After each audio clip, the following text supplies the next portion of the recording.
నమస్కారం. ముందుగా ఎన్పిఎన్ న్యూస్కు స్వాగతం. ఈరోజు మన స్టూడియోకు మల్లెల జయరాం గారు రావడం జరిగింది. ఆయన మాటల్లోన పుట్టుపర్తి నియోజకవర్గంలో 2014లో నా ఇండిపెండెంట్గా వేయడం జరిగింది. అలాగే 2019లో నా ఇండిపెండెంట్గా ఎమ్మెల్యే వేయడం జరిగింది. మరి ఇప్పుడు 2024లో కూడా వాటి పరిస్థితులు ఏమని అడిగి తెలుసుకుందాం. సార్ నమస్కారం. నమస్తే. సార్ మీ పేరు? నా పేరు మల్లెల జయరాం. సార్ మీరు ఎక్కడి నుంచి వచ్చారు? నేను అనంతపూర్లో ఉంటున్నా. ఓకే. కాకపోతే అమ్మది కూడా పుట్టపర్తి, ఓడిసి మండలం, కుస్మారపల్లి అమ్మ వాళ్ళది. ఓకే. నాకు 2 చోట్ల ఇబ్బంది ఏం లేదు. అక్కడ ఇక్కడ ఉన్న నేను అమ్మది అక్కడ, నాన్న ఇక్కడ. Okay sir. Sir Puttaparthi TDP ticket ఆశించారు. అది 2014లోన వేయడం జరిగింది ఇండిపెండెంట్గా, మళ్ళీ అలాగే 2019లోన ఇండిపెండెంట్గా వేయడం జరిగింది. మరి ఎందుకు విత్డ్రా చేయాలి? 2014లో శాసనసభకు మా ఓటర్లు ఇంతవరకు ఎవరు పోలేదని నన్ను అనంతపురం జిల్లా ఉమ్మడి జిల్లాగా ఉన్నప్పుడు 14 నియోజకవర్గం కలిసి ఉన్నప్పుడు అందరూ కలిసి నన్ను ఓటర్ నాయకులంతా కలిసి పుట్టపర్తి నుంచి ఒక టికెట్ అడిగారండి మన తరఫున టీడీపీలో. అది ఎందుకంటే మన వాళ్ళు టీడీపీలో ఎక్కువ ఉన్నారని, దాదాపు 78% ఉన్నారు. ఇక్కడైతే ఖచ్చితంగా గెలుస్తామని, దాదాపు 40 నుంచి 50 వేల ఓటర్స్ ఉన్నారు. అక్కడ గెలుస్తామనే మూమెంట్తో అక్కడ పోయి అడిగారు. ఆయన ఆ రోజుల్లో బీసీకి ఇస్తా అని చెప్పేసి చంద్రబాబు నాయుడు గారు బీసీలకు 100 సీట్లు ఇస్తామని చెప్పారు. ఆ రోజు ఆ ఆధారంతోనే, ఆ ఆలోచనతోనే మన వాళ్ళు కూడా పోయి 1 సీటు మాకు ఇస్తారు కదా. ఎందుకంటే రాష్ట్ర వ్యాప్తంగా ఈ రోజు కదా, ఆ రోజుల్లో కూడా 3వ స్థానంలో ఉన్న ఒడ్డర కులం దాదాపు ఉమ్మడ రాష్ట్రంగా ఉన్న దాదాపు 40 లక్షల పైన ఓటర్స్ ఉన్న ఆంధ్రప్రదేశ్ ఈ రోజు కూడా దాదాపు 25 లక్షలు 30 లక్షల ఉంది. అలాంటి ఒడ్డర కులానికి శాసనసభలో ఒక్కరు లేరని చెప్పేసి మా జనాలంతా కలిసి నన్ను ఏకగ్రీవంగా ఎన్నుకొని పుట్టపర్తి నుంచి ఒక టికెట్ అడిగితే ఆయన మొండి చేయి చూపాడండి. అందుకే రెబల్గా మేము కూడా మన వాళ్ళంతా వేస్తే గెలిచిపోతామని చెప్పేసి మా వాళ్ళు నన్ను ఇండిపెండెంట్గా స్వతంత్ర అభ్యర్థిగా నామినేషన్ వేయించడం జరిగింది. దీని తరహాలో కొంతమంది పెద్దలు పార్టీలో ఉండేవాళ్ళు కావచ్చు, మా కుల పెద్దలు కూడా కావచ్చు, దాన్ని అంతా చంద్రబాబు గారి దృష్టికి తీసుకొని పోయి మీకు ఏమి శాసనసభలో ఏమి లేవు కాబట్టి ఒకటి ఎమ్మెల్సీ కానీ ఒక చైర్మన్ కానీ ఇస్తాను, పార్టీకి పనిచేయమని చెప్తే కుల పెద్దలంతా నన్ను విత్డ్రా చేయించడం జరిగిందండి. సార్ అలాగే 2019లో కూడా మీరు ఇండిపెండెంట్ క్యాండిడేట్గా విత్డ్రా చేశారు. 2019లో కూడా ఎందుకు వేసామంటే ఆయన ఎమ్మెల్సీ ఇస్తా అని చెప్పేసి మాకు బాగా తిప్పుకున్నాడండి. ఇంకా మర్చిపోయాడు, ఆ ఎమ్మెల్సీ మర్చిపోయాడు. అడుగుతున్నాము, చూస్తాను పెడతానని చెప్పేశాడు. ఆ ఎమ్మెల్సీ ఫస్ట్ మీకు ఇస్తా అని చెప్పాడు. ఆ తరహాలోనే పక్కన గుండవల్లి తిప్పే గారికి ఇచ్చారు, మాకేదో మొండి చేసి చెప్పారు. ఆ పరిస్థితుల్లో మేము మా జనాలంతా నేనే అందరినీ మమైక్యం చేస్తూ 2019లో కూడా పుట్టపర్తి అమడుగూరు నుంచి పుట్టపర్తి వరకు కూడా పాదయాత్రలు చేసి మా వాళ్ళందరూ మీటింగ్లు పెట్టి మళ్ళీ కూడా బాగా ఐక్యంగా చేసి మేము నామినేషన్ మళ్ళా రెండోసారి కూడా టికెట్ అడిగితే ఇవ్వలేదు. రెండోసారి కూడా నామినేషన్ వేయడం జరిగింది.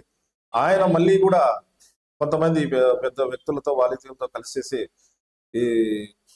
ఈసారి 1 బై చేసుకుంటూ వస్తాను, ఈసారి కంపల్సరీ ఇస్తాను చేయమని నన్ను ఒకరిని పిలిపించుకొని మన విమానాశ్రయం ఉంది కదా పుట్టపర్తి, అక్కడ పిలిపించుకొని ఖచ్చితంగా చేస్తానమ్మా ఇస్తానని చెప్పేసి నమ్మబలికి చేశాడు. ఓకే. మళ్ళీ 2-3 సార్లు కలిసినా కూడా ఖచ్చితంగా చేస్తానమ్మని భుజం తట్టి పంపించిన ఆయన ఈ రోజుల్లో అవన్నీ హామీలన్నీ మర్చిపోవడం జరిగింది. ఎందుకో నాకు తెలియదు. సార్ ఇంతవరకు మీ కులంలోన ఎవరు కూడా చట్టసభలో వెళ్ళలేదా? మా కులంలో ఎవరు చట్టసభల్లో పోలేదండి. ఇంతకుముందు సిద్ధయ్య గారికి ఇస్తే అది కిడ్నాప్ చేసేసి వాళ్ళు ఇంతకుముందు అక్కడ ఉన్న పెద్దలు దాన్ని అంతా కబ్జా చేశారు. దాన్ని అంతా చాలా గందరగోళమైంది.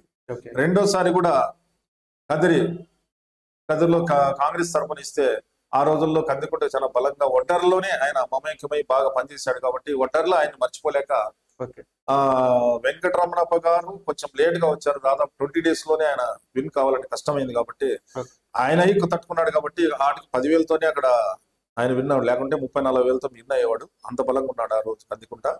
ఎందుకంటే కందికుంట బాగా సేవ చేశాడు కాబట్టి, ప్రజల్లో ఉన్నాడు కాబట్టి ఆయన గెలవడం సరిపోయింది. ఈయన సేవ లేదు కాబట్టి లేకుంటే మా శాసనసభలో ఆయన ఉండాల్సింది.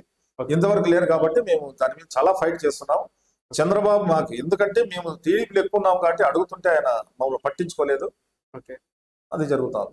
సార్ ఇప్పుడు మొన్న చూసే ఉన్నాం మల్లెల జయరాం గారు ఉండవాళ్ళ దగ్గర చంద్రబాబు గారి నివాసం దగ్గర మరి చంద్రబాబు నాయుడు కలనివ్వకుండా పోలీసులు అడ్డుపడడం జరిగింది. మీకు చంద్రబాబు గారికి అంత సన్నిహితం లేదంటారా? సన్నిహితం ఉన్న ఇప్పుడున్న పరిస్థితులు బట్టించి ఆయన సెక్యూరిటీ దాన్ని బట్టేసి కొంతమంది సెక్యూరిటీ అంటారు, కొంతమంది ఆయన బిజీగా ఉన్నారు అంటారు. కాబట్టి ఉండే పొజిషన్ లో కొంచెం ఇది కావచ్చు.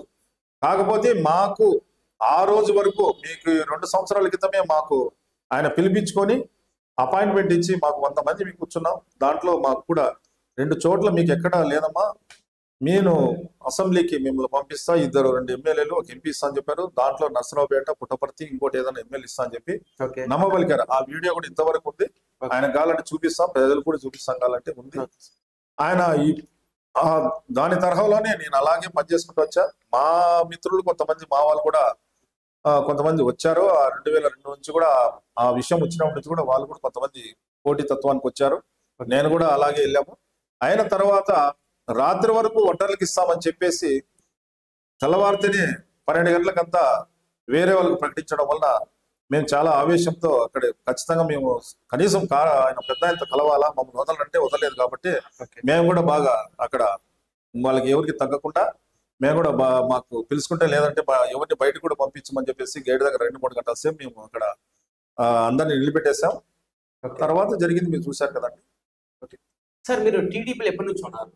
టీడీపీలో ఉండేది మా నాన్నగా మన ఎన్టీ రామారావు గారు ఆయన 83 ముఖ్యమంత్రి అయినప్పటి నుంచి కూడా నాన్నగారు అప్పటి నుంచి టీడీపీకి పనిచేస్తున్నారు. నేను కూడా ఓటు హక్కు వచ్చిన తర్వాత 80 తర్వాత మాకు ఓటు హక్కు వచ్చింది. అప్పటి నుంచి మేము టీడీపీని నమ్ముకొని పనిచేస్తున్నాము. నేను అంతేకాకుండా మన అనంతపూర్లో ఎవరైనా కూడా మన ప్రభాకర్ చౌదరి కావచ్చు, సీనా ఈయన మన ఆయనకి 2 సార్లు ఇచ్చారు. ఆయన కూడా మేము 2 సార్లు నేను కూడా నా సొంత ఖర్చులతో అక్కడ ఉన్న లోకల్లో ఉన్న ఏదైనా కూడా ప్రజాసేవల్లో ఖర్చులు పెట్టి ఆయన గెలిపించాలని, మహాలక్ష్మి శ్రీనివాస్ గారు గెలిపించాలని కూడా నేను ఎంతెంత ప్రయత్నం చేశాను. మాకున్న హోదాలో చేశాము. అది మేము టీడీపీకి బాగా పనిచేస్తూ వస్తాము. సార్ మీరు పుట్టపర్తిని ఎందుకు ఎన్నుకున్నారు? మళ్ళీ స్థానికంగా అనంతపూర్ ఎందుకు పోటీ చేయలేకపోయారు? అనంతపూర్లో ఓటర్స్ కొంచెం తక్కువ ఉందండి, దాదాపు 20,000 దాకా ఉంది. అయినా కూడా మా వాళ్ళు బాగానే బలంగా ఇక్కడ 5 నుంచి 6 మంది కార్పొరేటర్లు ఎవరు ఈ కులము 5 నుంచి 6 గెలుస్తుందంటే మిగతా కులాలు కూడా అంత లేదు. ఏ రోజైనా కూడా ఇక్కడ ఒక మున్సిపాలిటీ మేయర్ గెలిపేదానికి కూడా అవకాశం ఉంది. ఎందుకంటే 5-6 మంది పైన మా వాళ్ళు ఉన్నారు, ఇక్కడ గెలుస్తున్నారు ప్రతిసారి. ఆ తరహాలోనే ఇక్కడ తక్కువ ఉన్నారు కాబట్టి అక్కడ దాదాపు 45,000 నుంచి 50,000 ఓటర్స్ ఉన్నారండి. మండలాల్లోనూ పల్లెల్లోనూ ఊరు మావేనండి. కొన్ని పల్లెలు అయితే ఒడ్డిపల్లి అని, అమ్మడుగూరులో కొత్తపల్లి అని, మొత్తం మా పల్లెల్లోనూ అన్ని ఓటర్స్ అంతా 400-500 ఇట్లా ఇరిదిన పల్లె అయితే పల్లె 500 ఓట్లు అట్లే ఉన్నాయి. ఎందుకంటే అక్కడ ఉంది కాబట్టి మనం గెలుస్తామని, రాష్ట్రంలో ఎక్కడ లేకపోయినా ఇక్కడ గెలుస్తామని అందరికీ తెలుసు. రాష్ట్రం కూడా ఎదురు చూస్తాము. మొన్నటి వరకు కూడా పుట్టపర్తి ఇస్తారు, మల్లెల జయరాంకి ఇస్తున్నారు, మాట ఇచ్చారు. ఆయనకి కంపల్సరీగా ఈసారి చంద్రబాబు నాయుడు గారు న్యాయం చేస్తాడని చెప్పేసి రాష్ట్ర ప్రజలు కూడా ఎంతో చూశారు. ఆ అవమానం కూడా ఈ రోజు చూశారు. ఆయన అయితే ఆ ఫలితాన్ని ఖచ్చితంగా అనుభవించక తప్పదండి. ఒక్క ఓటు కూడా తీసుకుంటే ఇబ్బంది పడతాడు. ఎందుకంటే హిందూపుర పార్లమెంట్ కూడా మాకు ఇస్తామని చెప్పి అది కూడా ఇవ్వలేదు. తర్వాత దాదాపు 2 లక్షల ఓటర్స్ ఉన్న హిందూపుర పార్లమెంటు ఈ రోజు మా వాళ్ళు కూడా అంత వ్యతిరేకంలో ఉన్నారు. ఒక్క ఓటు కాదు కదా, మా తరపున కొన్ని కులాలు కూడా ఆయనకి దూరమయ్యే ప్రసక్తి ఉంది, దూరమయ్యే ఇబ్బందులు ఉన్నాయి. సార్ మీరు టీడీపీని ఎందుకు అనుకున్నారు? వైఎస్ఆర్సీపీని ఎందుకు పోటీ చేయలేకపోయింది? అది రామారావు అభిమానం నుంచి అలాగే ఉందండి. అది అలాగే నడుస్తా ఉంది. అది అభిమానంతోనే పార్టీలో ఎన్టీ రామారావు అభిమానంతో నుంచి అలాగే పార్టీ నడుపుతున్నారు. దాన్ని ఎవరు కాదనలేం కదండి. సార్ ఇప్పుడు 2014లోన మీకు ఆశ చూపించారు, 2019లోన ఆశ చూపించారు. మళ్ళీ ఇలా ఆశావాదులుగా మిగిలిపోతారా, లేకపోతే మీరు స్వతంత్రంగా ముందు అవకాశం? ఇప్పుడు దానికోసం ఎదురు చూస్తున్నామండి. ఖచ్చితంగా మేము అసెంబ్లీకి వెళ్ళాలని. ఎందుకంటే మా కోరిక 2014 అయినా 19 అయినా అసెంబ్లీకి వెళ్ళాలని.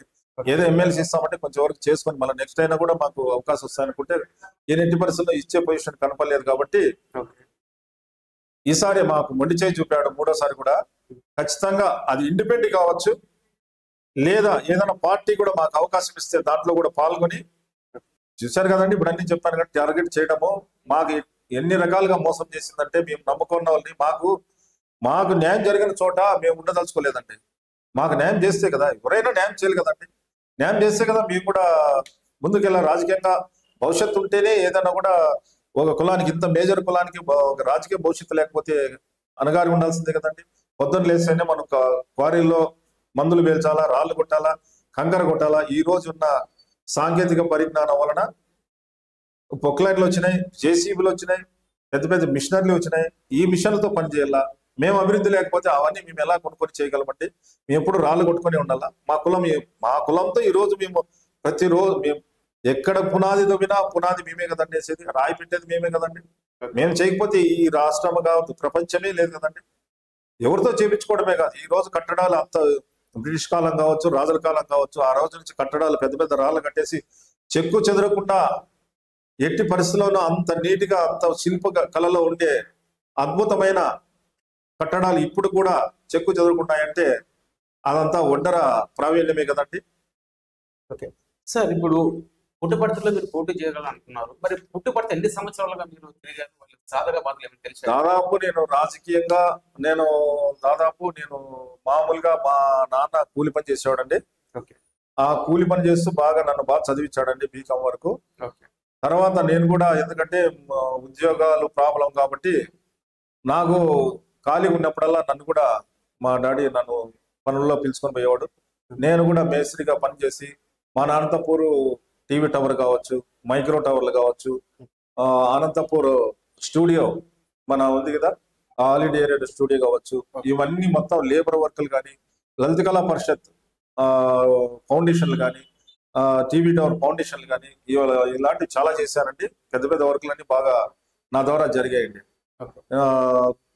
నాన్న కూలి పని చేసుకునేవాడు, నేను కొంచెం డెవలప్ అనుకుంటా. ఎందుకంటే కొద్దిగా చదువు మా నాన్న చెప్పారు కాబట్టి, ఆ చదువుతో నేను కూడా కొన్ని తెలివితేటలతో, భగవంతుడి దయతో మళ్ళీ తర్వాత నేను 2008లో మాకు ఇబ్బందులు జరుగుతుంటే ఎక్స్ప్లోజివ్ లైసెన్స్ ఒకటి నా తరపున మా సంఘానికి తెప్పించి, అది ఎవరికో ఉండేటివి, నేను దాన్ని ఆ తెలివితేటలని రెడీ చేసుకొని మా సంఘానికి ఒక ఎక్స్ప్లోజివ్ లైసెన్స్ తయారు చేయించేసి, లా అండ్ ఆర్డర్ ప్రాబ్లం రాకుండా, పొద్దున్న లేస్తే మా వాళ్ళు కంకర కొట్టుకొని, రాళ్ళు కొట్టుకొని మందులు పేల్చాలి కాబట్టి, అలాంటి ప్రాబ్లం ఏమీ లేకుండా, పోలీస్ ప్రాబ్లం లేకుండా మా వాళ్ళకు ఒక లైసెన్స్ తెప్పించాడే. నేను దానికి 5 ఏళ్ళు నేనే ప్రెసిడెంట్ చేశానండి.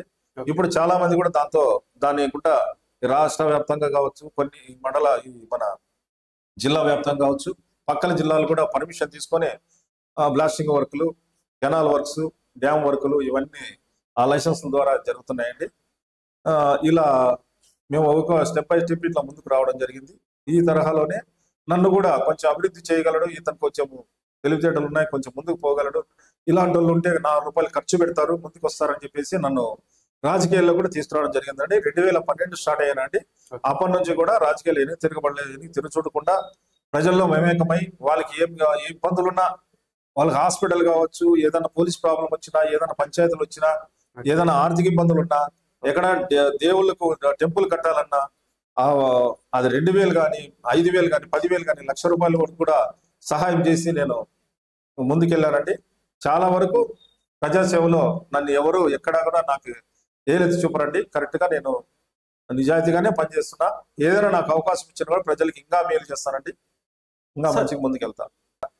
నువ్వు ఊరికే ఇండిపెండెంట్ చేసినా కూడా మేము టికెట్లు అడిగి నీకు వేపిస్తామన్నా, మా కులస్తులతో, పక్కన కులస్తులతో, మా వాళ్ళతో, బంధువులతో మేము వేయించుకుంటామన్నా అనే రూట్ లో చాలా మంది వస్తున్నారు. కంపల్సరీగా వాళ్ళ ఆలోచన నేను ఏమాత్రం తప్పకుండా చేస్తానని కూడా తెలియజేస్తున్నాను. సార్, ఇప్పుడు మీ కులం వారు అంటే పుట్టుపర్తి ఎమ్మెల్యే టికెట్ గాను, హిందూపురం ఎంపీ టికెట్లు గాను స్వతంత్ర అభ్యర్థులకు పోటీ చేసే అవకాశాలు ఏమన్నాయి? ఇప్పుడు కంపల్సరీగా పుట్టపర్తికి స్వతంత్ర అభ్యర్థి కావచ్చు, ఏదైనా టికెట్ మేము గెలిచేది ఏదైనా ఉంటే ఆ టికెట్ కూడా తీసుకుని ఇంట్లో ఏదో ఒకటి చేయాలని నిర్ణయించుకున్నాం. ఓకే సార్, పుట్టపర్తి తరపున అయితే మీరు పోటీ చేయగలుగుతున్నారా? పుట్టపర్తి కంపల్సరీ చేస్తాం సార్. ఇప్పుడు పుట్టపర్తిలోన మీరు ఆ ఏరియా తిరిగి ఆ యొక్క ప్రజల సాధక బాధలు చూసిన వాళ్ళు, ఓకే మీరు ఎమ్మెల్యే అయితే వారికి ఏమైనా సమస్యలు తీర్చగలుగుతారా? నా మనసులో చాలా ఉన్నాయండి. అక్కడ ఉన్న రైతులు కావచ్చు, యూత్ కావచ్చు, ప్రతి ఒక్కరికి పని కల్పించాలని నా ఆలోచన. ఓకే. ఒక మనకు అక్కడ ఏ నియోజకవర్గానికి లేని అవకాశం ఉందండి. ఇక్కడ ప్రతి 2-3 సంవత్సరాలకి ఫ్లడ్స్ బాగా మన చిత్రావతి నుంచి, బెంగళూరు నుంచి వచ్చే చిత్రావతిలో ఎన్నో ఫ్లడ్స్ వెళ్ళిపోయి దాదాపు ఒక 10 టీఎంసీలు కావచ్చు, 100 టీఎంసీలు కావచ్చు. మొన్న 6 నెలలు మారిందండి. దాదాపు 100 టీఎంసీలో సముద్రానికి వెళ్ళిపోయినాయి. దాంట్లో మనం 10 టీఎంసీలు పట్టుకున్నామంటే ఎక్కడన్నా మనం ఇప్పుడు ఆల్రెడీ పరగోడ్ అని ఒక ప్రాజెక్ట్ అక్కడ కట్టారు కర్ణాటక. వాళ్ళు చేసేది మనం చేయలేమండి. అలాంటిది మనం అక్కడ మన పుట్టపర్తి పైన ఇక్కడ అనుకూలమైన చోట ఒక 2-3 టీఎంసీలు ఆఫ్ చేసుకొని బంద్ చేసి డ్యామ్ కట్టేసి అక్కడ ఉన్న మనకు 6 మండలాలకు ఉన్న పక్కన మండలాలకు కూడా ఇవ్వచ్చు అండి. స్టోరేజ్ చేసుకున్న వాటర్ సోర్స్, ఎందుకంటే తాగునీటికి ఇబ్బంది ఉంది, వ్యవసాయానికి ఇబ్బంది ఉంది. స్టోరేజ్ పెట్టామంటే వ్యవసాయానికి బోర్లేసి నీళ్ళు వస్తాయి. తర్వాత ఎక్కడ కావాలో దాంట్లో కరెంట్ చెరువులు నింపామంటే వ్యవసాయానికి దండికి వస్తుంది, రైతులకి చాలా మేలు జరుగుతుంది. ఇంకా ఒకటి, రైతులకి అక్కడ ఈ వాటర్ని ఎప్పుడైతే సబ్సిడీగా మనం పెడతామో వాళ్ళకి అక్కడ పండ్ల తోటలు కానీ, కొత్తగా మనం ఎక్స్పోర్ట్ చేసుకుంటే పండ్ల తోటలు కానీ ఇవన్నీ తయారు చేసి ప్రతి ఒక్కరూ పని చేసుకొని వాళ్ళు ఆర్థికంగా ఏ రోజు ఇబ్బంది పడుకోకుండా ముందుకు పంపించాలనే ఆలోచన నాకుంది. తర్వాత యూత్ వాళ్ళకు నాకు తెలిసిన ఫ్యాక్టరీలు కొన్ని ఉన్నాయి, అవి నేను ఇప్పుడు చెప్పను. ఆ ఫ్యాక్టరీలు అక్కడ నాకు వచ్చిన ఆలోచనతో అక్కడ ఫ్యాక్టరీలు పెడితే వాళ్ళు కొంతమంది ఒక 5,000-10,000 జనాభా ఉద్యోగాలు ఉండేదానికి అవకాశం ఉంది. ఇంకా చాలా కూడా ముందుకు చేయాలని నాకు తెలిసి, నా వరకైతే బెంగళూరుకి సమానంగా ఏ మాత్రం తగ్గకుండా కూడా పుట్టపర్తిని తయారు చేయాలని, అది ఒక ఆధ్యాత్మికంగా అది ఎంతో సాయిబాబా ఉంది. వాళ్ళ ఆదరణ కూడా ఏమన్నా మనకు అనుకూలమైతే వాళ్ళ సపోర్ట్ తీసుకొని, అవసరమైతే ఆర్డిటి సపోర్ట్ తీసుకొని కూడా భారీగా దాన్ని డెవలప్ చేయాలని ఆలోచనలో ఉందండి. సార్, మీలాంటి ఆలోచన ఎవరన్నా నాయకుడు చేయగలిగారా? ఇంతవరకు ఏం లేదండి. 4 రోడ్లు వేసుకున్నారు, ఎవరు చిక్కితే వాళ్ళు ఏదేదో చేసుకున్నారా కానీ అక్కడ చేసింది ఏం లేదు. ఐసీమీరప్ప అని వచ్చినప్పుడు కొన్ని పనులు చేశారంటే, కొన్ని స్కూళ్ళు అవి ఇవి కట్టారంటే నాకు చెప్పారు, ఐసీమీరప్పగా ఎమ్మెల్యేగా ఉన్నప్పుడు. తర్వాత ఇప్పుడు ఉన్న ఎమ్మెల్యేలు వాళ్ళు ఏమి చేయలేదంటే ఊరికే చెప్తున్నారు కానీ వాళ్ళకి అవకాశాలు అంతగా ప్రజల్లోకి అంత పోలేదు. ఈ రోజు వ్యతిరేకమైతే చాలా ఉందండి ఇప్పుడున్న నాయకుల పైన. సార్, ఫైనల్ గా మీరు పుట్టపర్తి నియోజకవర్గానికి ప్రజలకు ఏమని చెప్పారు?